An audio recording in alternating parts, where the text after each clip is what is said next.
darling heart, and welcome to the Drink Less, Live Better podcast. This is the podcast that helps you to see that drinking less doesn't need to be stressful, lonely, or boring. I'm your host, Sarah Williamson, and I decided to have a year alcohol-free as a little life experiment and haven't looked back.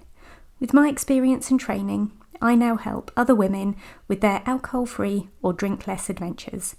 You can find out more about me and sign up to my 5-day Drink Less challenge at drinklesslivebetter.com. I'm here to tell you that you can relax, connect and have fun without alcohol in your life. Join me here each week to find out how. Do you follow me on Instagram at drinklesslivebetter? If you do, you might have seen a post a couple of weeks ago showing a picture of 2 travel cards to London. One was dated June 2017 and one was dated June 2022, almost exactly 5 years apart. Why do I keep travel cards from 5 years ago is the first question I'm going to answer. That night out was a normal day and night in London for me. I used to work in the West End. I had the job of my dreams, worked with lovely people and was living my best life, working hard, playing hard, as the saying goes. And since I stopped working in London, I always made sure I regularly went back for an exhibition or theatre trip and drinks and dinner with a friend. Well, the June 2017 visit was similar to any other around that time in my life. I had a lovely day out and then met Chris for cocktails followed by dinner. We were trying to remember specifics of the date recently, who else was with us, which bar we went to, where we went to eat, whether we had any pictures on our phones, but no recollection. What I can tell you for sure was that I'd had too much to drink before dinner. I'd have carried on drinking wine with dinner. I may well have thrown up partway through the evening. Chris would have walked me back to the station and put me on the last train home. He'd have called me a station before mine to wake me up or remind me to get off, and then he'd have called me again to make sure I got home okay.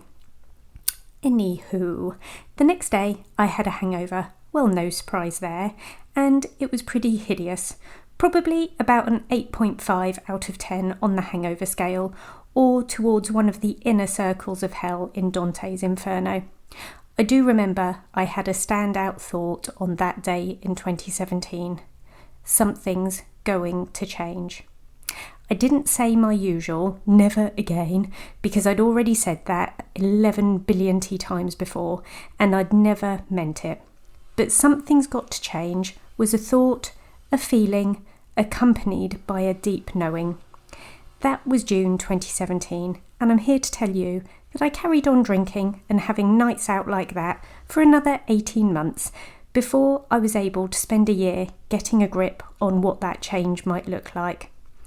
By the time we went out in June 2019, I was able to drink without getting plastered.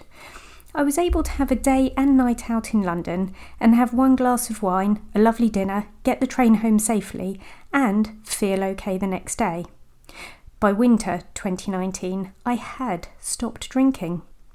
So from June 2019 to June 2022, and 5 years passing since June 2017, I have spent 2.5 years without a drink and the previous 2.5 years preparing for it. When Chris and I were out a few weeks ago, we hung out at a gallery, went for a lovely walk, had dinner and drinks, alcohol-free, in a brilliant little restaurant we found by accident. We talked a lot about what change the last 5 years has brought. When I think about the next 5 years, I get a bit emotional because I had no idea 5 years ago that I'd be where I am now, and I had no idea how much better I'd be feeling. It hasn't all been okay. There have been 2 diagnoses of lifelong critical conditions in my immediate family, deaths and other losses. But on balance, it's been better. These last 2.5 years have been better. Hey, I've got a really good idea. We could drink less and live better. If you'd like to join me on a retreat next year, February 2023, the details are now available in the show notes. You can click there and find out more. Thank you for listening this week. Please come back again next week. And P.S. I believe in you.